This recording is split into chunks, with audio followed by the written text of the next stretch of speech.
Salam sejahtera bagi kita semua.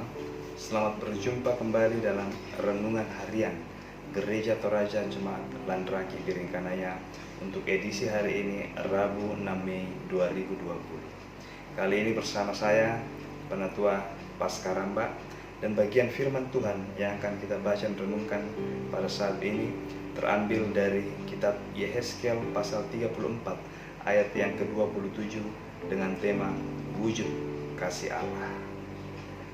Saudara-saudari yang kasih Tuhan, sebelum kita membaca dan merenungkan firman ini, mari kita meminta pertolongan kepada Tuhan dalam doa. Kita berdoa.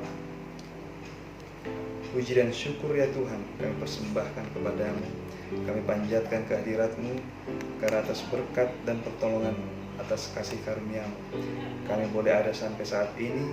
Kami boleh mengucap syukur atas kehidupan yang telah Kau berikan kepada kami. Terima kasih Tuhan atas berkat kehidupan ini. Dan kini ya Tuhan, kami akan membaca dan merenungkan firman-Mu.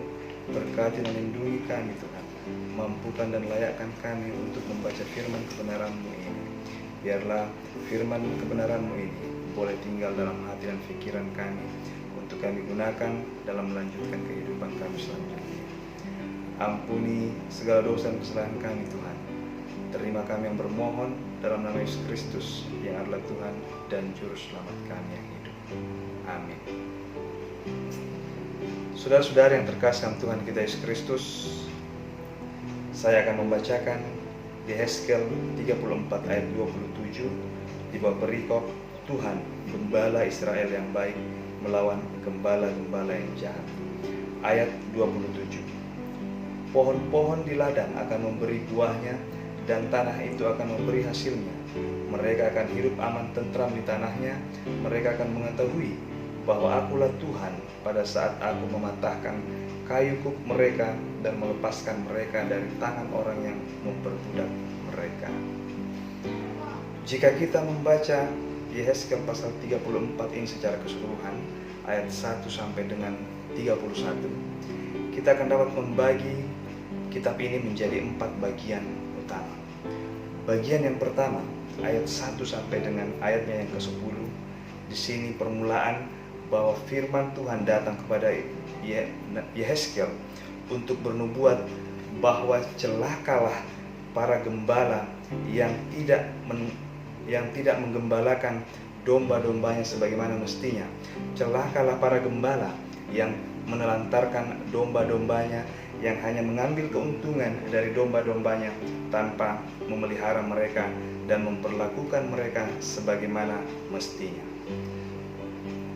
Ayat ini, bagian pertama ini, mengajarkan kepada kita bahwa ketika menjadi seorang gembala, ketika menjadi seorang pemimpin, marilah kita menjadi pemimpin yang perhatian kepada umatnya, kepada domba-domba yang dipercayakan kepada kita. Bukan menjadi pemimpin yang mengambil keuntungan dari posisi kita sebagai seorang pemimpin tanpa memperhatikan keberadaan domba-domba kita. Pada bagian yang kedua, ayat 11 sampai dengan ayatnya yang ke-16. Di sini Tuhan menyatakan kuasa bahwa Dia akan menjadi gembala yang baik dan menggembalakan domba-dombanya secara langsung, menggantikan gembala-gembala yang jahat, gembala yang hanya mengambil keuntungan dari posisi mereka sebagai seorang gembala. Di sini mengajarkan kepada kita bahwa Tuhan senantiasa hadir menyertai kita, menyertai kehidupan kita dalam segala keberadaan kita. Tuhan tidak pernah meninggalkan keberadaan kita, bahkan Dia sendiri yang akan datang menjadi gembala bagi kita. Dialah yang akan menuntun kita. Dia sendiri yang langsung menuntun kehidupan kita dalam menjalani kehidupan ini. Dan bagian yang ketiga, saudara-saudara yang terkasih dalam Tuhan, dari ayat yang ke-17 sampai 25. Di sini janji Tuhan yang akan menjadi hakim dan penolong bagi domba-dombanya. Pada bagian kedua tadi, di mana Tuhan akan menjadi gembala dan langsung mengembalakan kita sebagai umatnya, maka pada bagian yang ketiga ini, Tuhan akan menjadi hakim dan penolong bagi domba-dombanya. Tuhan akan menjadi hakim bagi gembala dengan dombanya. Tuhan akan menjadi hakim bagi antara domba dengan sesama domba. Tuhan akan memberi keadilan dalam kehidupan kita. Tuhan akan memberi yang terbaik. Tuhan akan memberi segala rasa keadilan dan kenyamanan atas keberadaan kita. Di ayat yang ke-17 sampai 25 ini, Tuhan menjanjikan bahwa Dia akan menjadi penolong, Dia akan menjadi gembala yang baik bagi kita. Dan bahkan pada bagian yang ketiga ini, Tuhan akan menjadi Allah bagi kita semua, bagi domba-dombanya. Dan setelah itu Tuhan akan mengadakan perjanjian damai dengan domba-dombanya. Dan bagian yang terakhir adalah bagian yang keempat, ayat 26 sampai dengan ayat yang ke-31. Pada bagian ini ayat 27 ada dalamnya, dan pada bagian inilah wujud kasih Allah dinyatakan.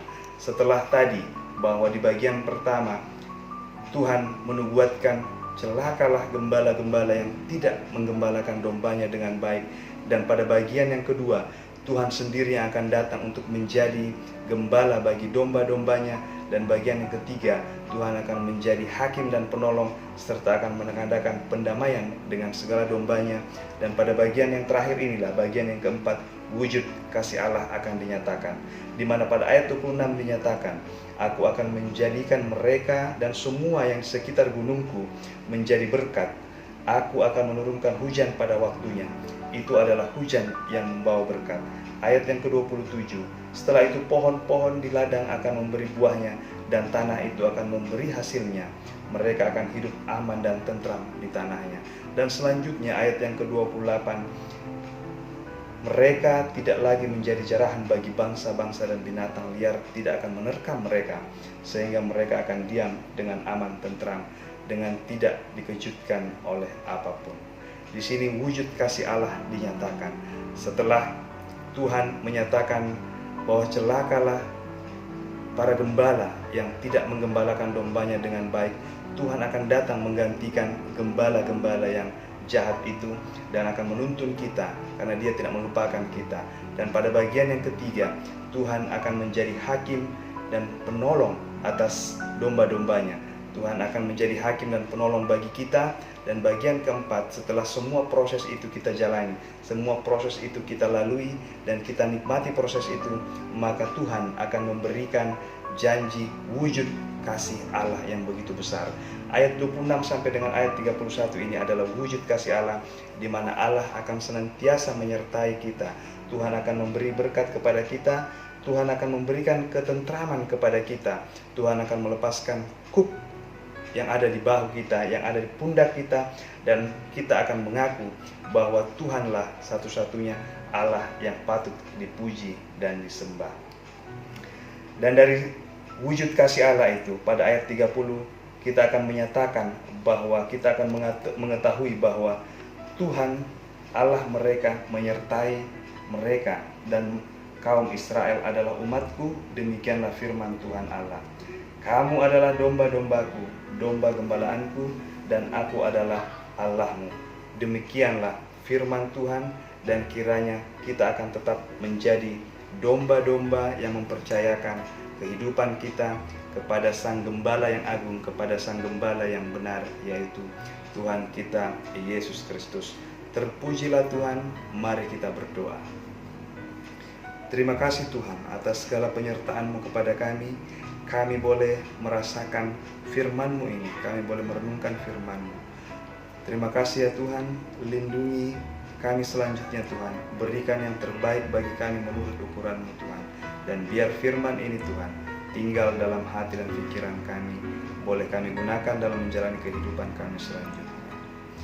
Ampunkan segala dosa kesalahan kami Tuhan. Terima kami yang bermohon dalam nama Yesus Kristus, yang adalah Tuhan dan Juru Selamat kami yang hidup. Amin. Terpujilah Kristus. Sampai jumpa dalam renungan harian Gereja Toraja Cematulan Raki Biringkanaya yang selanjutnya. Tuhan memberkati kita.